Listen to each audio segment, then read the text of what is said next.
Thank you all. And Kenny, thank you for that beautiful introduction. What I love most about Kenny's introductions is that he tells you enough about what I'm here to say so that I won't have to say a whole bunch of things, and in the best possible way, because Kenny and Nina asked me to talk today about personal and planetary healing and the emerging environmental health movement. So he's really given you an introduction to our work on chemicals, and I'm going to place that work in a broader framework. First, I just want to say, you know, this annual gathering of our tribe is just such a powerful experience, just to be in the room together. And I want to say a special welcome to all the Bioneers who are gathered by satellite. You know, I was looking at the list, you have it in your brochure, of where the Bioneers are gathered by satellite, and I want to read you the following states where they're gathered. In Michigan, Traverse City, Michigan, where Bioneer Catherine Porter and her dad Jim and many friends are listening. And Catherine and Jim, we all send our love and prayers to you, and prayers especially to you, Jim, as you live through this illness that you've been living with. Our love and our support is with you. In Illinois, in Colorado, in Arizona, in Oregon, and in New Hampshire. Does that list of states sound familiar to you? You know, Bioneer consciousness is not only growing on the coasts, it's growing throughout the country, it's growing around the world. And so our special prayers and support are with the Bioneers in the swing states, because the fate of the earth is really with them over the next 2 or 3 weeks. And so anything we can do to support you, friends, Bioneers in the swing states, call out, because we want to be there with you. You really carry a very deep responsibility.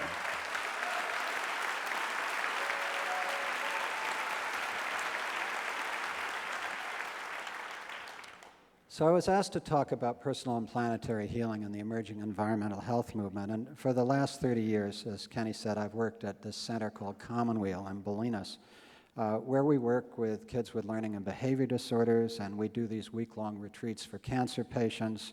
Some of you know my colleague Rachel Naomi Remen and her extraordinary work transforming medicine, just extraordinary, finding the heart of healing for physicians and nurses and other healthcare practitioners.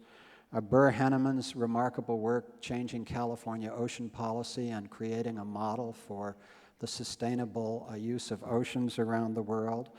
Charlotte Brody, Commonweal's new executive director, and my wife Cheryl Patton, and Davis Balse, and Steve Heilig, and Jeanette Swafford, many others working together on environmental health on the issues that Kenny mentioned to you. And we're very pleased that Penny Livingston Stark and James Stark are now bringing permaculture to the Commonweal Garden, which is just a wonderful, wonderful contribution. So that just gives you a sense. Basically, Commonweal is an instrument of human service. It's just a place for some people to do some good work on behalf of personal and planetary healing. And we've learned something from this work over the last 30 years. Tomorrow, we start the 120th week-long Commonweal Cancer Help Program, and I am always in these programs. And on Friday, which is my 61st birthday, I'll be in the Cancer Help Program. And I say that because I try to be in a Cancer Help Program on my birthday every year, because there is no place I would rather be on my birthday than in the incredible magic of a circle of women and men living with a life-threatening illness, where they transform tragedy and the deepest possible loss into healing and wisdom and love. And so that experience is the formative experience of my adult life for the last 20 years. And I've learned more from that work with women with metastatic breast cancer and young children, trying to understand how to live through that experience, than I've learned from any other community of which I'm a part. So that work in the Cancer Help Program is, for me, the soul work of my adult life, and it's the work that informs all of our work with chemicals and environmental health, because it's out of our experience with kids with learning and behavior disorders, it's out of our experience with cancer, and it's out of our work with a dozen or 20 or 30 other diseases through the Collaborative on Health and the Environment that we participate in this effort to replace toxic chemicals with green chemistry and to remake the products and technologies of our time. In the Cancer Help Program and over the last 30 years, the other major movement that I've participated in has been the mind-body health movement, the integrative medicine movement, which so many of you have been active in too. And you know, I have watched and participated as the mind-body health movement did this extraordinary work to completely transform over the last 25 years our understanding of what healing is. On a horizontal axis, it enormously increased the number of modalities available to patients and practitioners.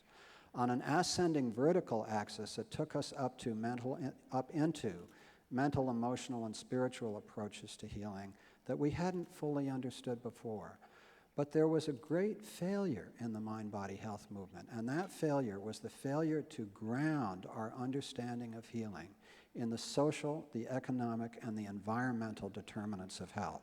We did a great job of including homeopathy and acupuncture and massage and new modalities. We did a great job of bringing psychological and spiritual approaches to healing. But how many holistic healthcare practitioners that you know systematically talk about and educate their patients and themselves and their health professional communities about the effects of poverty, of toxic chemicals, of climate change, of genetically modified organisms on human health? And it was an extraordinary failure, given that the mind-body health movement sees itself as a holistic movement. You know, how could we include all these modalities, which really the effects of which are not all proven? Let's just take homeopathy as a single example. When the effects of poverty, the effects of climate change, the effects of toxic chemicals on human health are profound and well understood and well documented. So it's been an extraordinary failure of this movement of ours in human consciousness that's been so effective on so many other levels that we haven't deeply made the link between personal and planetary healing, particularly since so many of us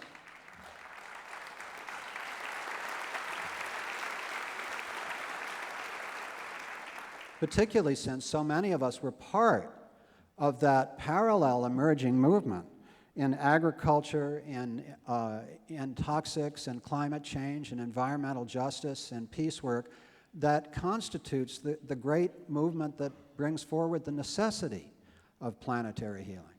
So it's just a striking thing that if the last 30 years of work in integrative health has been about personal healing, surely the next 30 years has got to be about grounding in consciousness and practice the intimacy of the linkage between personal and planetary healing.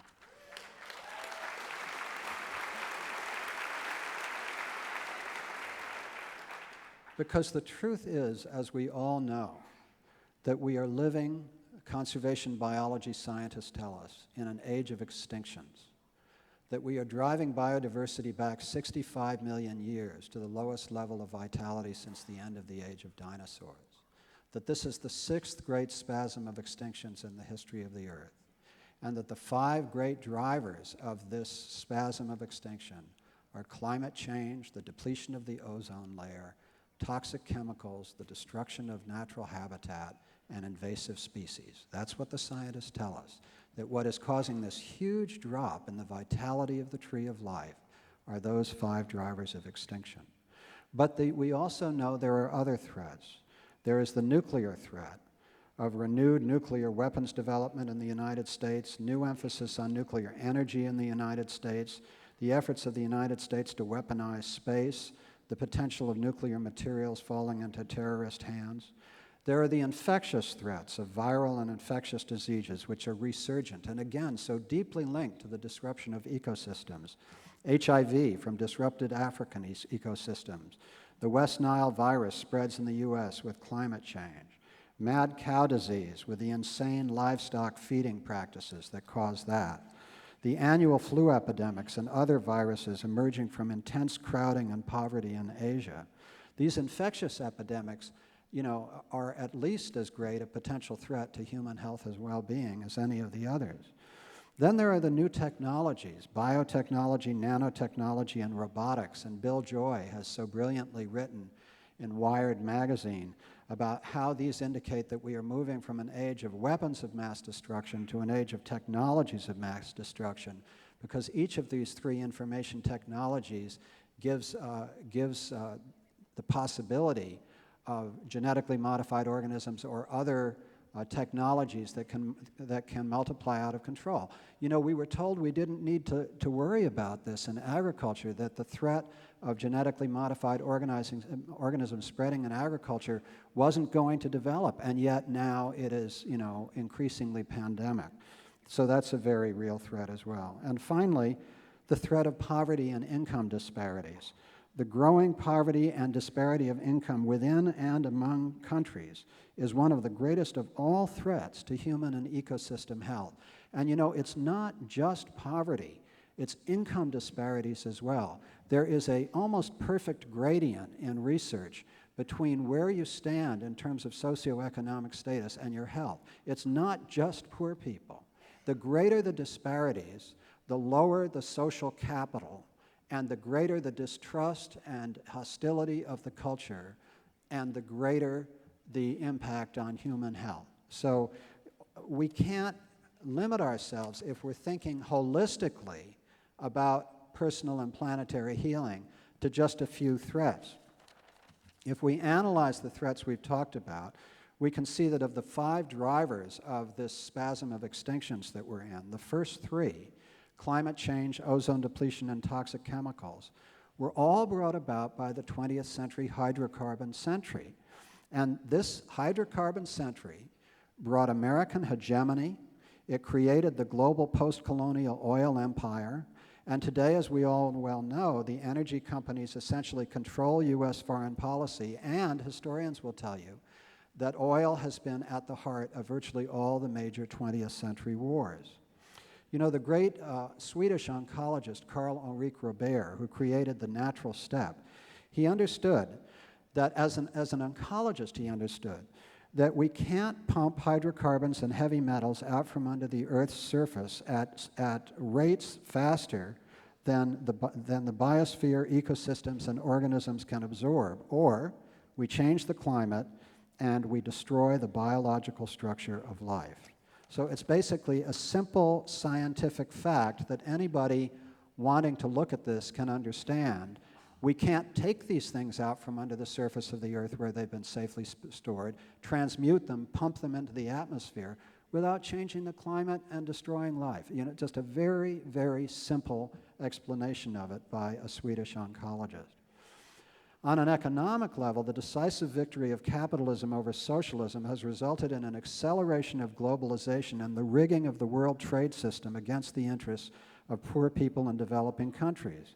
And every industrial sector, if you think about it, by definition, exploits human and natural resources, externalizes social and environmental costs, and continuously generates both ecological and social degradation in, as Kenny mentioned, a relentless drive to the bottom, always seeking lower wages and less environmental regulation.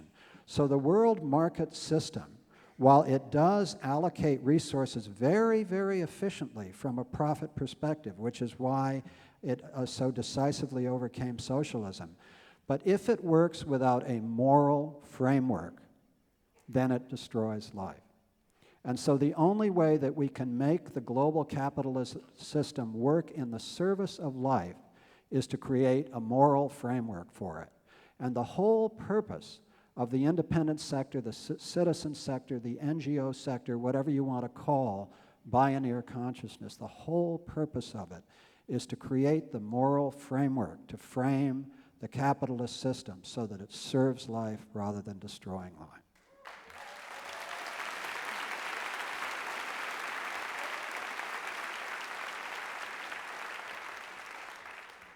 And finally, while I'm just doing the diagnostic piece, and then I'll get to the hope, I just want to mention that on a political level, I used to teach political science at Yale, and one of the things one studies is the history of hegemonic powers. On a political level, the United States is acting in a way that is absolutely classically true of declining hegemonic powers in the twilight of their hegemony. And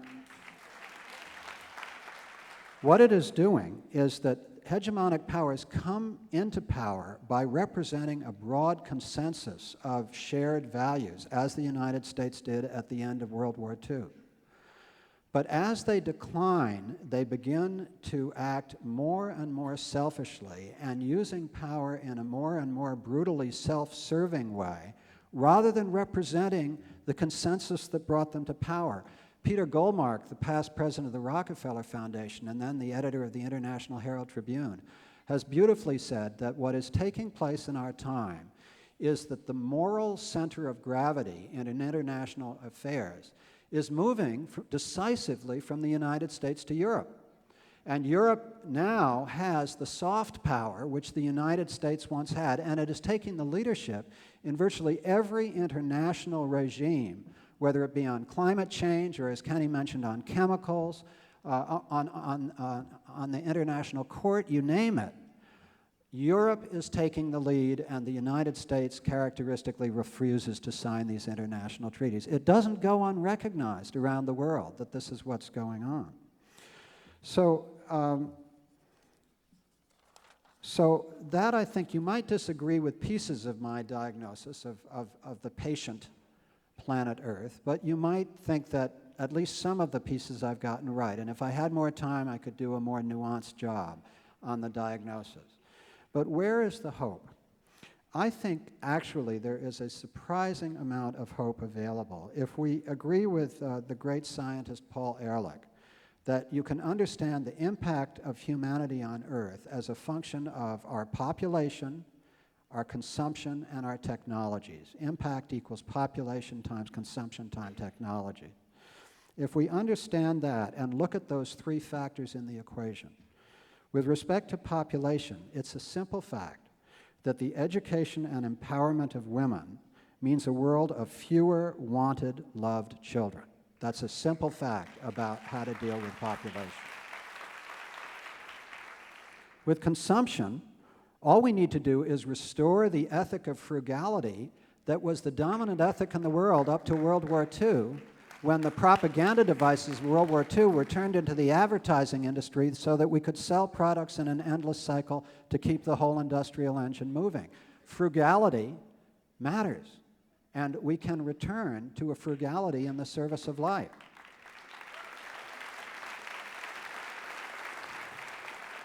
In technology, a society that takes a precautionary approach to technologies and products, chemicals and many others, can and will, by green chemistry and green energy, lighten the load that a smaller and more conscious civilization of reverence will place on the planet.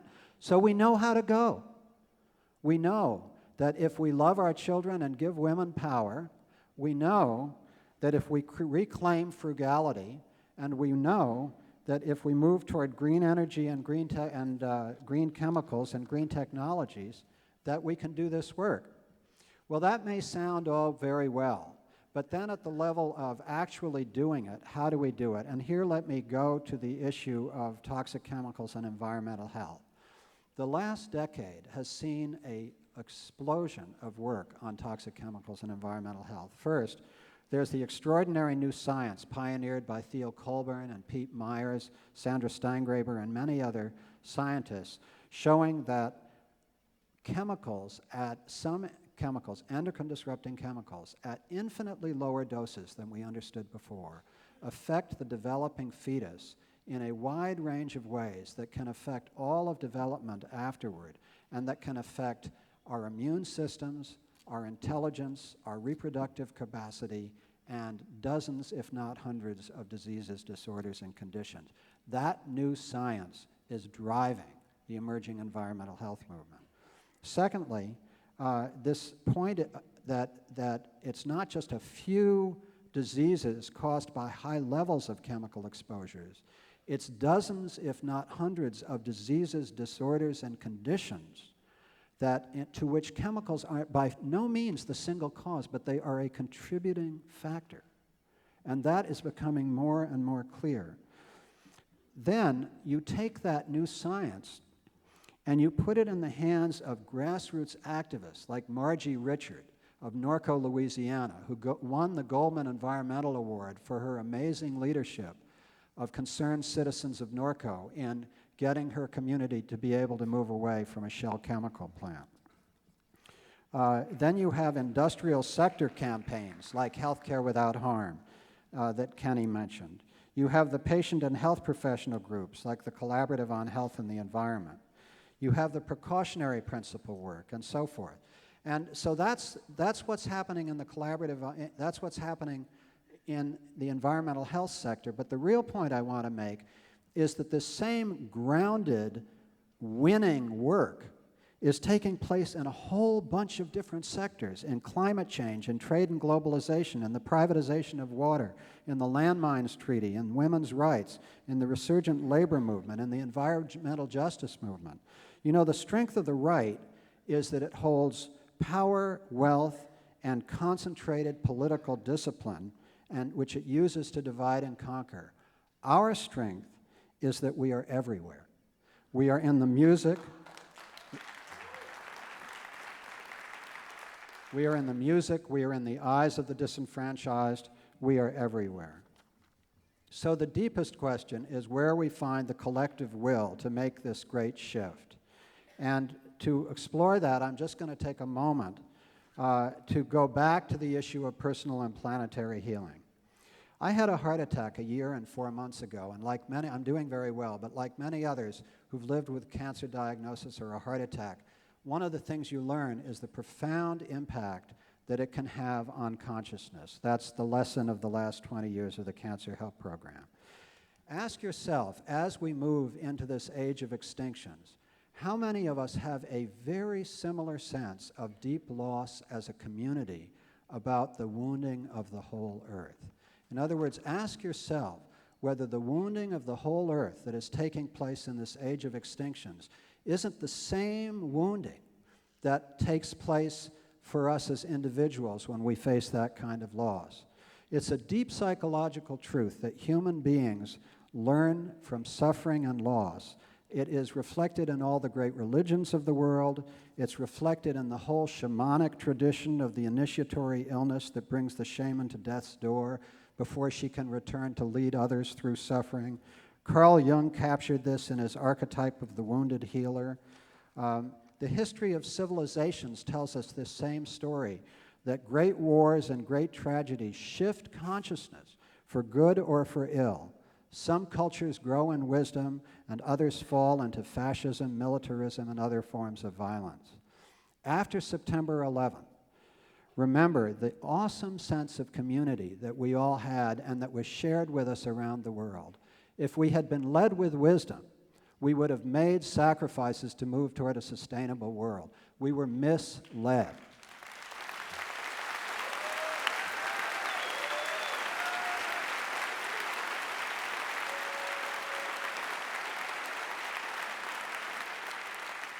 The great truth of our time is that we have entered a period where the wounding of all life is unlike any other period in human history. And it is only if we use this great wounding to find what Ram Dass calls fierce grace that we can find the consciousness to move through this period of time into a sustainable world. Our task, as T.S. Eliot put it, is to come back to the place we began, to original human consciousness, and to know it for the first time. It is from that consciousness that we can find the will to transform the spirit that brings us together into the action that will create a sustainable world. Thank you very much.